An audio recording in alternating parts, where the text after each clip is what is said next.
ATM पर गुंजन बनकर करता था ठगी, 14 साल से सक्रिय शातिर गिरफ्तार, 25 एटीएम कार्ड, 2 मोबाइल बरामद। मुंबई में एटीएम के बाहर लोगों को मदद के बहाने फंसाकर उनके खाते से पैसे उड़ाने वाले शातिर ठग को दिंडशी पुलिस थाना ने गिरफ्तार किया है। आरोपी पिछले 14 वर्षों से मुंबई, ठाणे और ओडिशा में इसी तरह की वारदातों को अंजाम दे रहा था। क्या है मामला? दिंडशी पुलिस के मुताबिक 20 फरवरी 2026 को मलाड पूर्व इलाके में रहने वाले 72 वर्षीय एक बुजुर्ग स्टेट बैंक के एटीएम से पैसे निकालने पहुंचे थे। इसी दौरान एक अज्ञात युवक ने उनसे बातचीत कर मदद के बहाने उनका एटीएम कार्ड बदल लिया और खाते से 40,000 रुपये निकाल लिए। पीड़ित की शिकायत के बाद मामला दर्ज कर पुलिस ने जांच शुरू की। सीसीटीवी और टेक्निकल जांच से खुलासा। दिंडशी पुलिस ने करीब 2 महीनों तक 6070 सीसीटीवी फुटेज खंगाले, साथ ही तकनीकी जांच और गुप्त सूचना के आधार पर आरोपी की पहचान की। आखिरकार पुलिस ने आरोपी संपत कुमार कृष्णा आचार्य 35 को गिरफ्तार कर लिया। पुलिस ने आरोपी के पास से 25 अलग अलग बैंकों के एटीएम कार्ड, 2 मोबाइल फोन, ठगी से जुड़ी अन्य सामग्री बरामद की है। कई मामलों का खुलासा। जांच में सामने आया कि आरोपी ने अलग अलग पुलिस थानों में कई वारदातें की हैं।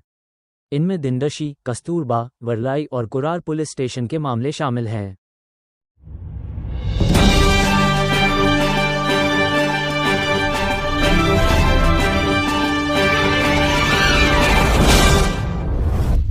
बीस फरवरी 2026 के दिन हमारे रानी सती मार्ग के एक SBI का एटीएम है।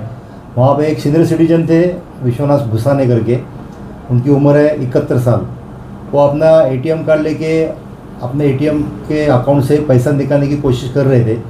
कुछ दिक्कत आ रही थी, तभी अचानक से एक आदमी वहाँ पे आया उनकी मदद करने के बहाने, और उसी टाइम उसने हाथ चालाकी करके अपना एक कार्ड उनके हाथ थोपा दिया, उसका कार्ड अपने हाथ ले लिया और चला गया। बाद में वो जो सीनियर सिटीजन थे वो भी चले गए वहाँ से। फिर तुरंत वो सीनियर सिटीजन के अकाउंट में से 40,000 जाने का उनके पास मैसेज आ गया। वो शॉक हो गए कि मेरे पास मेरा एटीएम कार्ड है, फिर भी कैसे पैसा निकल गया।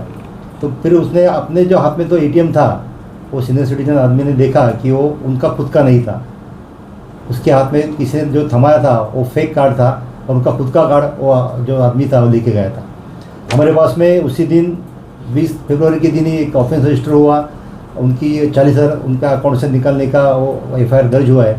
फिर बाद में हमने बहुत कड़ी उसमें इन्वेस्टिगेशन किया है, और हमें पता चला, हमारे डिटेशन के स्टाफ और PSI देसाई पूरी टीम ने पिछले 2 महीने से लगातार उसके पीछे लगे रहे, और उनको पता चला कि एक आरोपी है, उसका नाम है संभव कुमार,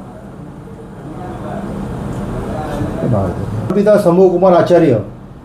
उसका एक प्रीवियस रिकॉर्ड था हमारे पास 4 साल पहले का, और उसका जो फुटेज हमने निकाले थे CCTV से, वो एटीएम के सेंटर से, उसका CCTV में आया हुआ फ़ोटो और हमारे पास उसका पुराना जो फ़ोटो था वो मैच हो गया। तो हमें पूरा यकीन हो गया कि आदमी वही है जो संभव कुमार नाम से पहले अरेस्ट था। तो लेकिन 3 साल में उसका कुछ वेरोवट नहीं मिल रहा था, कुछ आता पता नहीं मिल रहा था। लेकिन हमारी टीम ने, PSI देसाई और उनकी टीम ने, उसका 4 साल पहले का जो मोबाइल नंबर था उसके टेक्निकल डाटा हमने निकाला, और बहुत कड़ी मेहनत के बाद हमें उसका पता मिल गया, नाला सोपारा का। फिर उसके बाद लगातार 7 दिन डे नाइट नाला सोपारा में जहाँ जहाँ उसका लोकेशन मिलता था वहाँ पे हमारी टीम जाती थी, आती थी, लेकिन कुछ हासिल नहीं हो रहा था। लेकिन एक 4 दिन पहले 27 तारीख को हमारी एक टीम नाला सोपारा में गई। फिर बाद में वहाँ से टेक्निकल डाटा हमने प्राप्त हुआ। फिर उसके बाद में वो जो आरोपी था, ये संभव कुमार, ये नायगांव के एक होटल में है, ऐसा हमें मालूमात पड़ गई। टेक्निकल डाटा हमें प्राप्त हुआ।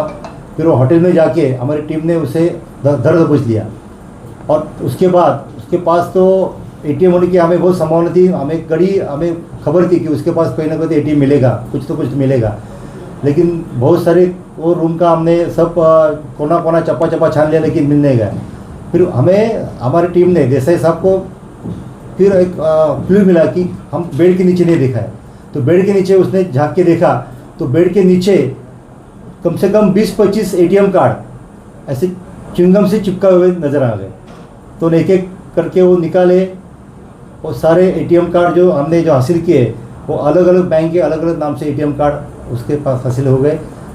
हमारी टीम ने उससे पूछा कि एटीएम कार्ड आपके पास कहाँ से है, लेकिन उसने उसका कोई जवाब नहीं दिया। हम यकीन हो गया कि यही आदमी है, यही चोर है। उसने भी यही उसने हमारे सीनियर सिटीजन को भी फंसाया और कई जगह पे उसने ऐसे काम किए होंगे। हमने उसे अरेस्ट कर लिया, कोर्ट में जाके हमने रिमांड ले लिया।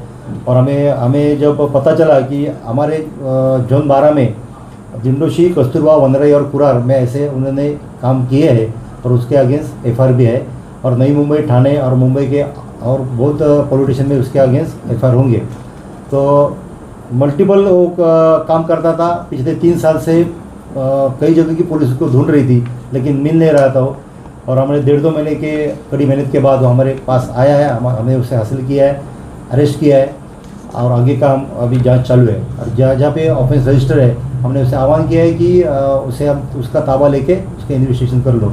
और इस माध्यम से हम जो जिनकी चीटिंग हुई है, जिसके साथ या ऐसा हादसा हुआ है, उन सीनियर सिटीजन को भी हम इस आह्वान करते हैं कि वो आए और हमारे पास कंप्लेंट करें करके।